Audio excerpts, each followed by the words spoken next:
Ok, antes de chegarmos a este momento em destaque, vamos retroceder um pouco na história.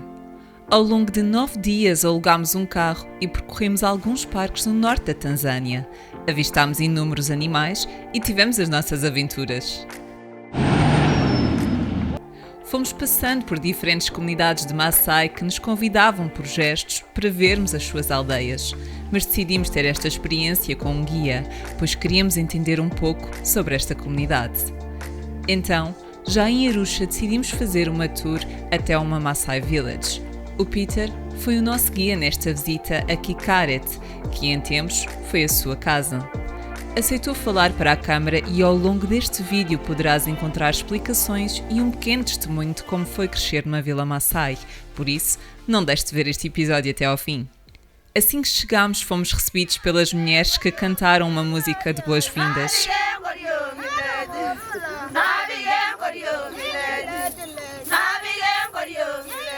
E, assim que colocámos um pé na zona da vila propriamente dita, a curiosidade das crianças intensificou-se. Tudo serviu para tocar.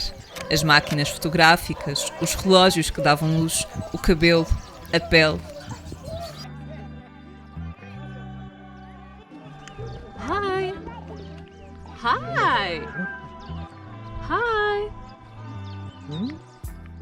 Yes?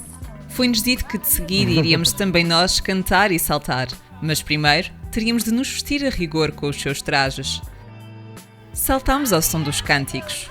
Bom, na realidade, elas e o Alexandre saltaram ao som da música. Eu apenas saltei de forma descoordenada.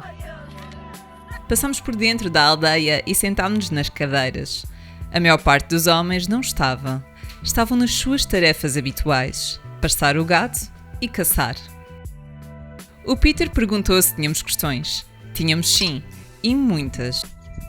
Hello friends, you're welcome and you are at the Maasai village. And this Maasai village is called Kikaret. You know the Maasai, we are nomadic people and we are culturally traditional people.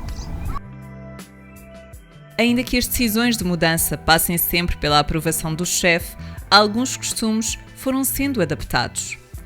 Hoje em dia, a dieta alimentar que tradicionalmente era composta apenas por leite, sangue e carne do seu gado, poderá ser complementada por acompanhamentos como arroz e legumes, comprados em mercados. E sempre que necessário, os Maasai dirigem-se a médicos. Casam-se por volta dos 16 anos e nessa altura, os pais do rapaz procuram em aldeias próximas a futura mulher. Quando a mesma é encontrada, é acordado um valor em cabeças de gado. Os pais do rapaz pagam e a rapariga muda-se para a aldeia do rapaz. Mais tarde, ele poderá casar-se com quantas mulheres quiser, desde que seja o próprio a pagar. This is a house, the Maasai house. And the house is made with a piece of the tree from down. And they use the soil with the cow poop and water to make it to be soft like this and be strong actually. And then in the top they use a other piece of the tree, and then they use the grass at the top in the house, so it's not raining inside. Very strong house actually. Very strong house. And then we can go inside here. So here they had a bed before. Okay. They had a bed before, but they removed it. So nowadays they're sleeping down here. This is a cow skin. This is a cow skin they're using as a mattress. So to build the house is for the mother, for the women. So the one who collecting the material, like from the piece of the tree, the soil, the cow poo and the water and everything. And then after they start building the house, after all the material is done. So my mom, she was trying to fix this house, actually, to make more new.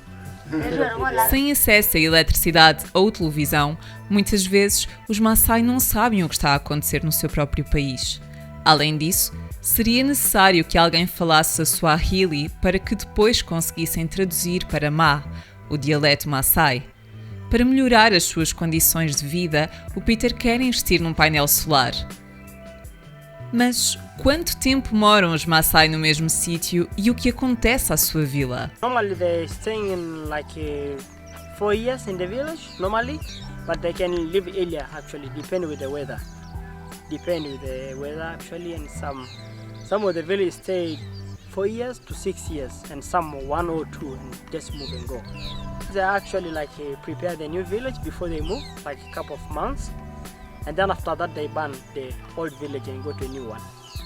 Yes, so they want to burn in the old village, so animal not go to the house, like dangerous animal like hyena, because some of the animal, like when they see there is no one, they can go to the houses and stuff like that, and maybe eat the garbage and stuff, so it's better to burn it.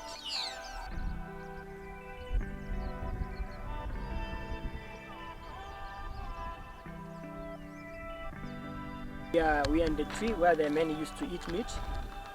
Like you can see around, there is a lot of bones, like this one. Okay.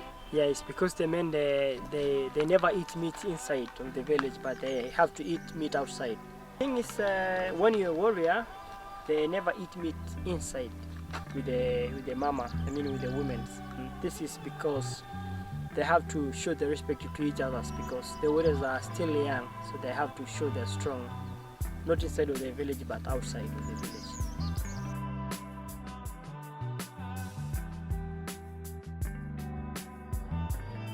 So this cream is for the people who having skin disease, and also for the people who have a problem with the stomach. So this cream they put on the skin, and sometimes they take a lot and put with the water, boil with the water and drink. So you can see now. É possível encontrar Maasais a trabalharem em hotéis, agências ou como guardas noturnos.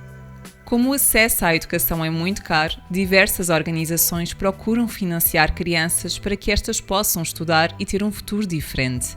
O Peter é um desses casos e partilhou connosco a sua história. Por isso, se vieres até Arusha e quiseres conhecer uma vila Maasai ou fazer alguma tour nos arredores da cidade, já sabes com quem contar. I went to the school at the village, and then I went from standard 1 to standard 7, and then I passed to go to secondary school, but I didn't have any money which can make me to go to school. Yeah, and then I was in the village, take care of the animal when I was 10, and then after I finished standard 7. These people from Red Cross, actually they was in our village, they was doing a medical service. Yes, and then I met them, and I tell them my dreams, and I want to continue with school, and then I passed to go to other school, but I can't manage to go. Yeah, so from there they want to support me, so they talked to me, they took my contact, and then they came back at the time, so they was speaking with my school and my parents. The parents was a little scared, but they're scared that maybe if I go to school, maybe I'll be not back to the village anymore. Now they're proud of me, and they're getting a lot of help from me and from my friends. Like, you guys help, you support, you guys buy the bracelet, the earrings. Yes. So they're very happy for me, because if it's not me and you guys, maybe you could go to the village and support them. So they're always happy for me, and they're proud of me. After studying to be a guide, then after that I study emergency medical. So I studied emergency medical for 1 year and 3 months, and then from there I started working with them, because they was having they having a project was going on around here in Africa. So after that, after I finished studying, I joined them to help them. I was volunteering actually. So we work here in Tanzania, and then in Kenya and Uganda and Congo and Somalia for a couple of years. For a couple of months, every country. And then we was working together with UNICEF, to collect some money to help the kids. The orphanage here in Tanzania. Yeah, that's how I come to the city, and then I'm still in the city, and I'm working here as a guide right now at Arusha. Por isso, se vieres até Arusha e quiseres conhecer uma vila Maasai ou fazer alguma tour nos arredores da cidade, já sabes com quem contar.